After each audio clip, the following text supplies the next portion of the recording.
해킹 프로그램의 구입 용도가 대북 감시용, 연구용이었다는 국정원의 변명은 눈꽃만큼의 설득력도 없는 황당한 언사입니다. 국정원이 맛집 블로그 등 일반인이 관심을 가질 만한 정보를 믿기로 해서 해킹을 시도했다는 새로운 정황이 드러났습니다.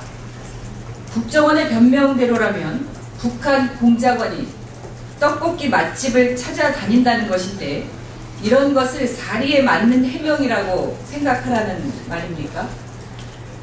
보이스피싱 범죄자들이나 쓰는 스미싱 수법으로 무슨 연구를 했다는 것인지도 묻지 않을 수 없습니다. 해킹업체 내부 자료를 통해서 매일 새로운 사실들이 추가로 드러나고 있는 상황에서 이런 허술하기 짝이 없는 변명만 내놓고 있는 국정원의 태도에서 국민과 언론을 바보 취급하는 오만함이 묻어납니다. 우리는 국정원이 휴대폰 감청법으로 불리는 통신비밀보호법 개정에 열을 올렸던 것을 기억하고 있습니다. 판사의 영장을 받지 않은 도감청은 명백한 불법이기 때문에 이러한 불법성을 벗어나고자 그렇게 애를 썼던 것이 아니겠습니까? 이병호 국정원장은 국민을 대상으로 사찰을 했다면 어떤 처벌도 받겠다고 말했는데 뻔뻔하다는 생각을 떨치기 어렵습니다.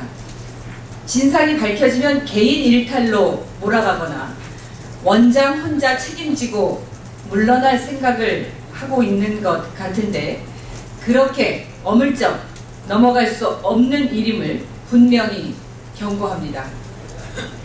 도대체 누가 국정원을 국민을 뒤에서 감시하는 불법의 온상으로 만드는 천인공노할 범죄를 저지르고 누가 여기에 가담했는지 낱낱이 밝혀야 합니다. 또 국정원이 무슨 예산으로 해킹 프로그램을 구입했는지도 밝히고 방지책을 세워서 국민의 감시로부터 벗어난 권력기관의 일탈을 막아야 할 것입니다. 국정원은 이번 의혹이 국정원의 존폐가 걸린 막중한 사안이라는 점을 명심하고 더 많은 진실이 밝혀져서 망신을 당하기 전에 스스로 진실을 밝혀야 할 것입니다. 국정원은 해킹 프로그램 구입부터 해킹팀의 구성, 운영 내역까지 모든 의문점에 대해서 낱낱이 밝힐 것을 다시 한번 촉구합니다.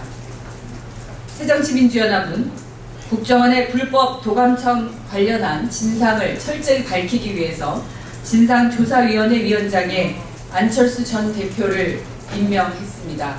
위원회의 구성과 운영, 활동과 관련해서는 위원장에게 일임했음을 말씀드립니다.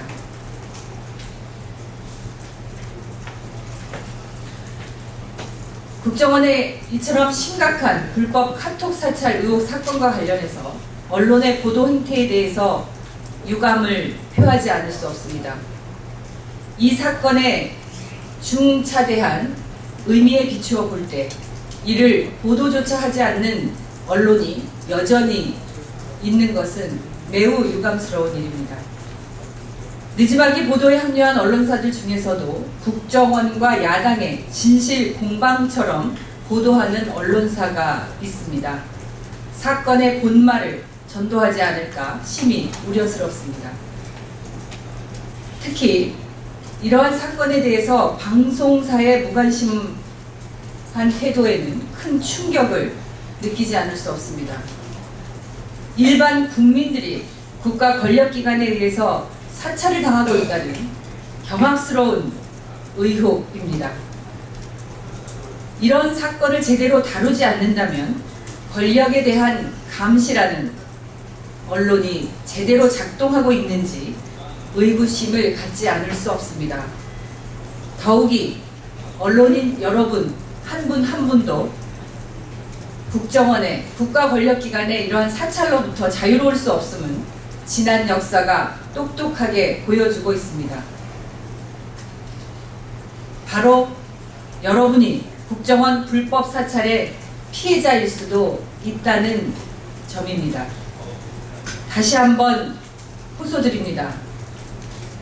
이 사안의 중대성을 깊이 함께 인식하시고 적극적으로 보도해 주실 것을 당부드립니다.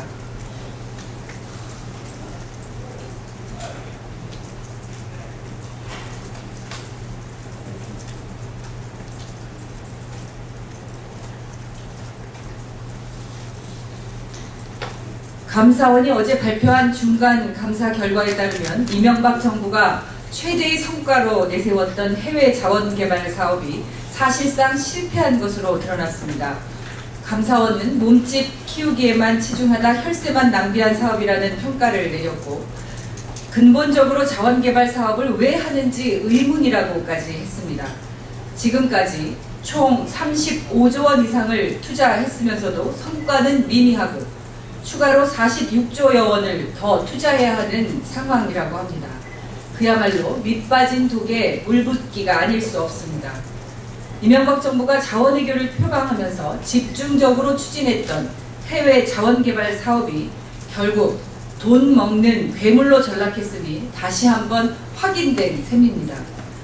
박근혜 정부는 해외 자원개발 사업이 실패로 돌아간 만큼 이명박 전 대통령과 최경환 부총리 겸 기획재정부 장관을 비롯한 책임자들에 대해서 엄중한 책임을 물어야 할 것입니다. 더불어서 2007년 이후 7차례 감사를 하면서 일정 부분 성과가 있다고 평가하다가 이제 와서야 부정적인 평가를 내린 감사원에 정권 눈치 보기와 말 바꾸기도 책임을 져야 할 것입니다.